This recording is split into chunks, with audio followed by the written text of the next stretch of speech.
Don't worry, we are Royal Mission Navy. We are here to save you guys.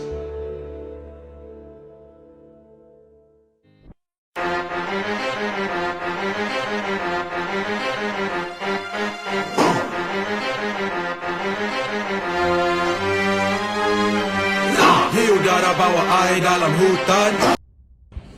Assalamualaikum warahmatullahi wabarakatuh. Saya Muhammad Daniel bin Maksud Nizam yang bernombor pendaftaran 02DBS21F. Okey, disebabkan grup saya akan membentangkan, kita orang akan memberi ulasan sedikit sebanyak berkenaan dengan filem Pascal Movie.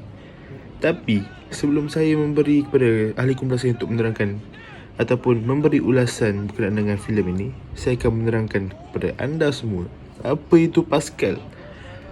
Tak semua juga yang tahu maksud Pascal yang sebenarnya ni. So, apa maksud Pascal? Maksud Pascal ialah pasukan khas laut atau yang disingkatkan menjadi Pascal. Jadi, ia merupakan pasukan elit dari Tentera Laut Diraja Malaysia iaitu TLDM. Unit ini juga yang diperkatakan sebagai antara 3 pasukan elit terbaik di Malaysia. So, selain daripada Pascal ni, ada lagi 2. Apanya? Iaitu Grup Gerak Khas dan juga Pasukan Khas Udara yang singkatannya ialah PASCAU. Jadi, ianya terkenal dengan sistem persenjataan taktikal dan kelengkapan yang jauh lebih moden di bawah Angkatan Tentera Malaysia ini.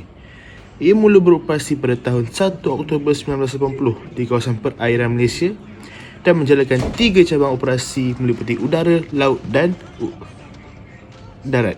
Maafkan saya. Itulah dia. So, jadi Pascal the Movie ni, ia dipasarkan sebagai Pascal the Movie. Ia merupakan sebuah filem aksi ketenteraan Malaysia yang diterbitkan pada 2018 yang diarahkan oleh Adrian Teh. Siapa tak kenal Adrian Teh kan? Yang filem Wira, apa lagi? Banyaklah yang filem dia terbitkan. So, ia juga dibintangi oleh Hairul Azrin. Tipulah kalau korang tak kenal kan. Dan kita ada Amal Alfian, Henley Hi, Taufik Hanafi dan sebagainya.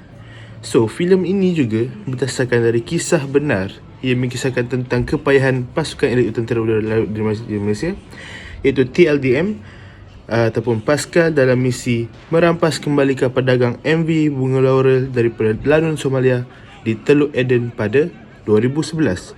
So, sekarang ni saya tak nak cakap banyak lah. So, korang dengar apa yang ahli kumpulan saya nak ulaskan berkenaan dengan filem ni. So, Saya Muhammad Azhar Nizam, saya akan memberikan ulasan tentang cerita ini. Komander Lieutenant Arman Rahmat ialah pegawai pasukan khas laut Tentera Laut Diraja Malaysia TLDM. Dengan sejarah penyelamatan yang terkenal, dia mengetahui pasukan yang membebaskan MV Bunga Laurel, kapal tangki kimia Malaysia yang dirampas oleh Lanun Somalia di pantai Afrika. Dia juga dipuji sebagai wira kebangsaan untuk eksploitasinya di bawah bendera pengaman Pertubuhan Bangsa-Bangsa Bersatu di Angola. Arman terpaksa memilih antara berkhidmat untuk negaranya dan menjaga ibunya yang sakit. Setelah Arman kehilangan bapa tercinta kerana terkorban semasa berjuang untuk negara, Khadijah mula pusat terhadap pilihan anak lakinya. Sentiasa takut bahawa dia perlu mengebumikan anaknya sebelum dirinya. Dikubur tentera yang sama bahawa dia pernah mengebumikan suaminya. Konflik Arman hanya bertambah kuat ketika dia mematikan Lily, janda temannya yang terkorban, dan perjuangan rakannya untuk membesarkan anak sendiri. Diselubungi rasa bersalah dan penyesalan, Arman memfailkan peletakan jabatannya sebagai pembantu lambangan untuk tugas kerja yang lebih stabil di TLDM. Selamat sejahtera, nama saya Ganesh. Saya sambungkan ayat Azrul Okay. Tetapi seolah-olah Arman cuba untuk lari dari sejarah silamnya. Semakin cepat ia merayap untuk mengejarnya. Dalam tugas terakhirnya sebagai pengendali lapangan, Arman melintasi jalan dengan Jack, seorang bekas anggota Pascal yang telah disingkirkan. Pada malam itu, Jack menyangkau Arman dengan memberinya lawatan mengancam. Jack merungkut tentang bagaimana sistem itu pecah dan bagaimana dia kini menjadi senjata untuk disewa selepas apa yang ditugaskan oleh TLDM. Jack mengancam Arman untuk keluar, memberikan ancaman terhadap Lily dan anaknya jika Arman memilih untuk tidak. Namun, Arman tidak dapat berdiri dengan tenang kerana Jack meneruskan dengan muslihannya yang tidak menyenangkan. Arman tahu ia akan menjadi lebih parah dan menimbulkan ancaman kepada keselamatan negara. Seterusnya, siasat Arman terbukti agak terlambat kerana dia tidak lama lagi mendapati bahawa Jack menyasarkan untuk merampas pelantar minyak di mana Lily bekerja.